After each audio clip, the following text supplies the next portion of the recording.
Following a manhunt in the woods, Drum was taken into custody. There are those who have been sympathetic to his cause. I honestly feel that it was justified. But today in court, Drum sat listening to the toll his actions had taken on two families. I don't have no sympathy for the man when he was shot, killed my son. There's no way to explain how horrible it is to watch your babies say their final goodbyes to their daddy, trying to wake him up, shaking him, crying, "Daddy up, Daddy up." Patrick Drum was described by folks that knew him as a kind person who enjoyed writing poetry and helping his less tech-savvy neighbors learn to write emails and use their computers. He served as a mentor to young people, having formed a boxing team and coached youth boxing while taking classes at Peninsula College in Port Angeles, Washington. He really wanted to build a community for young people that had difficult lives, and he wanted to steer them away from the vices that could tempt them. Patrick's childhood in Port Angeles and briefly in Northern California was far from ideal. His parents, both addicts, had him about 1 year after their two other sons were put into foster care. They ended up divorcing soon thereafter. As a kid, Patrick remembers stealing his father's toluene, which is a solvent that his mother also used while pregnant, which sparked a lifelong addiction for both parents. Ultimately, they both died due to complications from this toluene use. His mother in 1996 at age 47, and his father the following year at age 50. Patrick learned quickly that adults, particularly men, could not be trusted. When he was young, his father would spit tobacco in his face for doing something wrong, and then once strangled him unconscious in front of his friends. According to Patrick, adults watched as he writhed on the floor, doing nothing to save him. When he was 6 years old, Patrick stated that he walked in on his father when he was with a teenage girl, which he was later arrested for under a statutory offense. Wanting to be a positive role model, Patrick took a special interest in two teenage boys that he'd known since they were very small, and took them on fishing trips. Patrick was something of a surrogate big brother to them, and when he learned that the two had been essayed by a local man by the name of Jerry Ray, this obviously didn't sit well with him. Patrick spent most of his youth in and out of jail for substance-related offenses, having developed the same toluene addiction as his parents since the age of 16. He later served 4 years for a drug-related offense at Washington State Penitentiary in Walla Walla. During his stay, he noted the impact it had on him of witnessing career criminals serving 30 years or more. Patrick was 31 upon his release in 2009 and decided to pull all of his efforts into turning his life around. After a brief stint in a homeless shelter, Patrick obtained a dishwashing job and then subsequently gained employment as a farm laborer at Nash's Organic Grocery. Scott Chichester, one of the managers at Nash's, described Patrick as somebody who always wants to do the right thing, no matter how hard it is or how long it takes, and said talking to Patrick felt like talking to somebody who was already on a path to changing their life.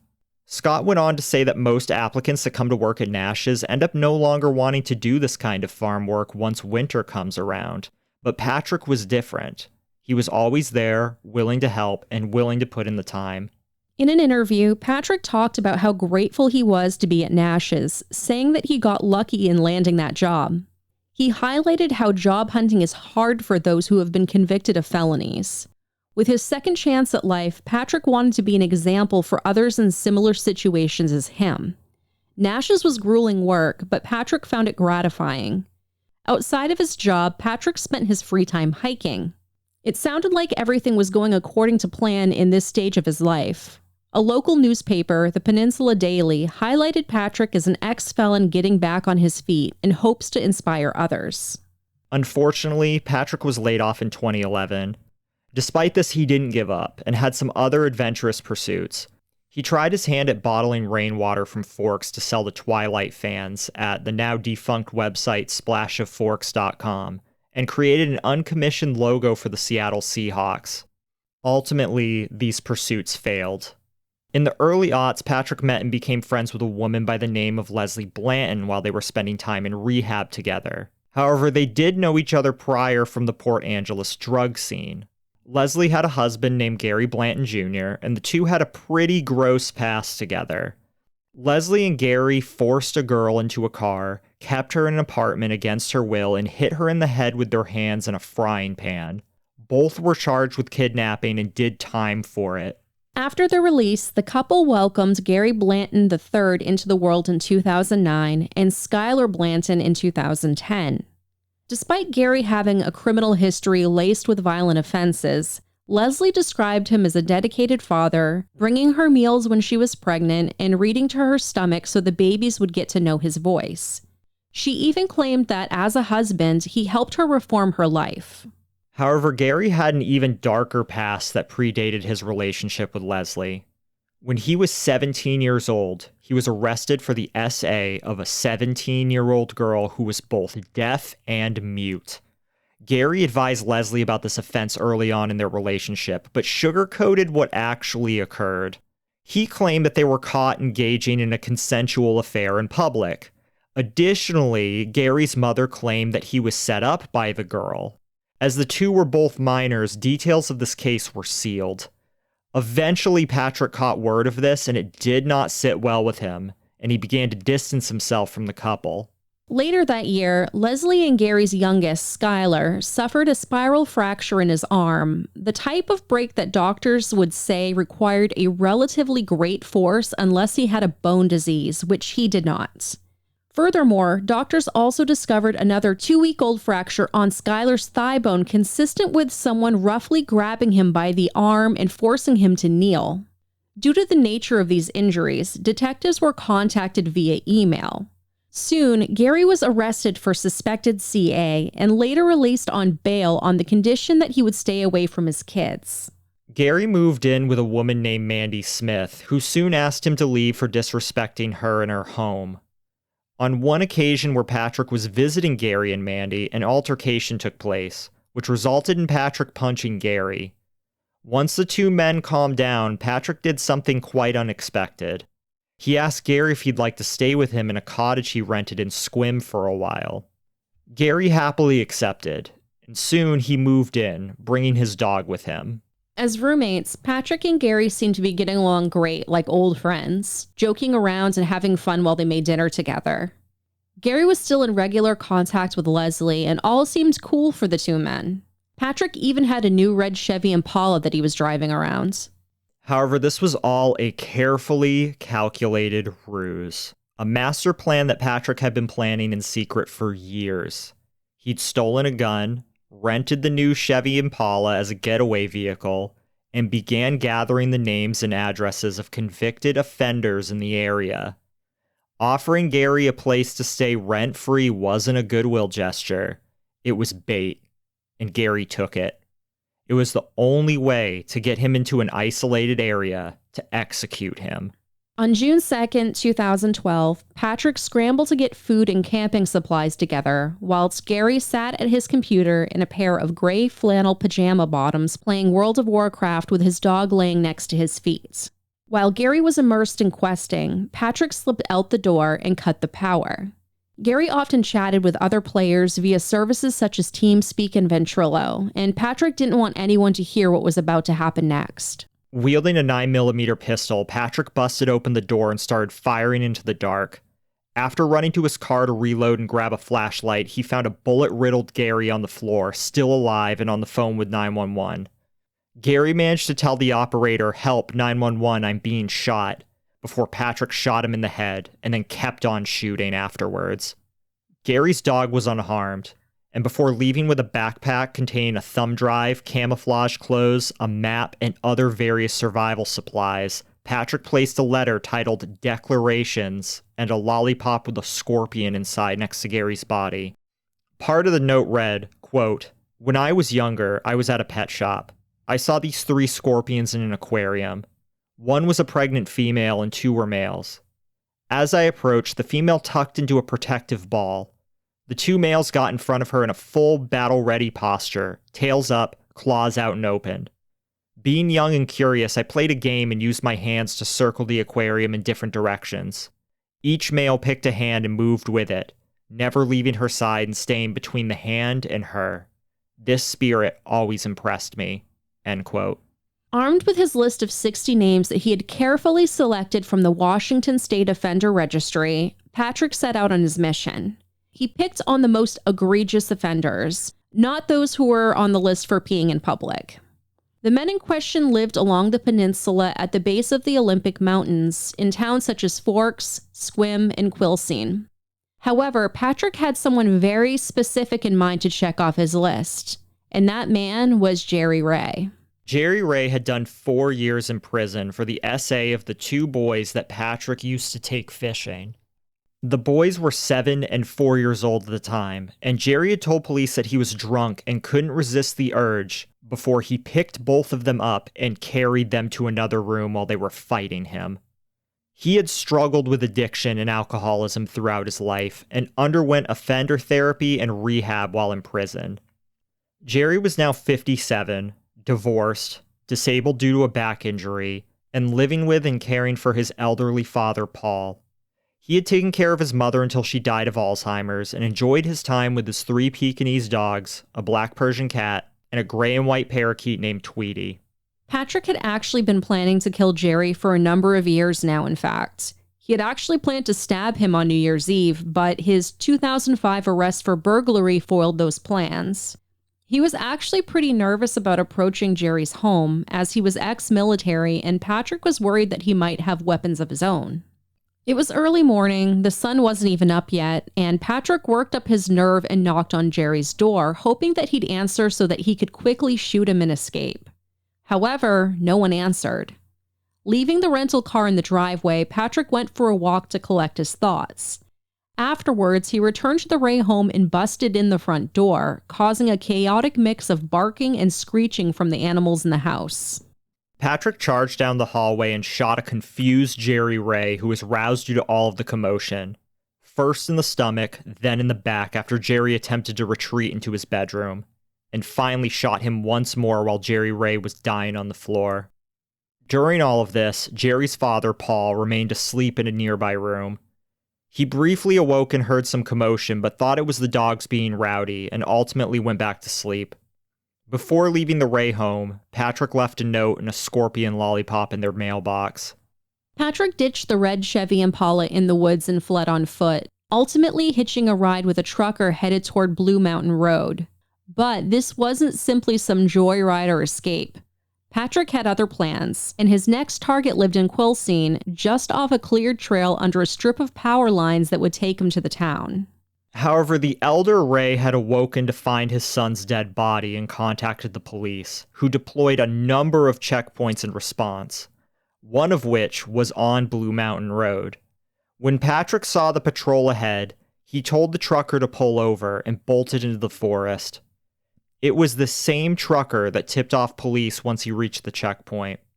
Soon, about 65 police and border patrol officers were deployed for the manhunt. Patrick tried to stay hidden, but he was spotted by police after they were tipped off about his whereabouts. The initial plan was to flush Patrick out of the woods by boxing him in and giving him 2 choices: flee into the mountains where there were no roads to travel by and where he couldn't hurt anyone, or fall into their grasp. Well, Patrick never made it that far. A half an hour later, a Border Patrol agent spotted him near a driveway, and a small group of police officers chased him and tackled him.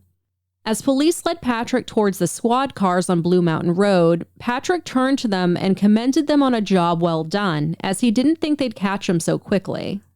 Although Patrick initially asked to represent himself in court, he ultimately decided to plead guilty and forego a trial, as he said he came to the realization that it would be a waste of taxpayer dollars for him to defend himself in court through a trial.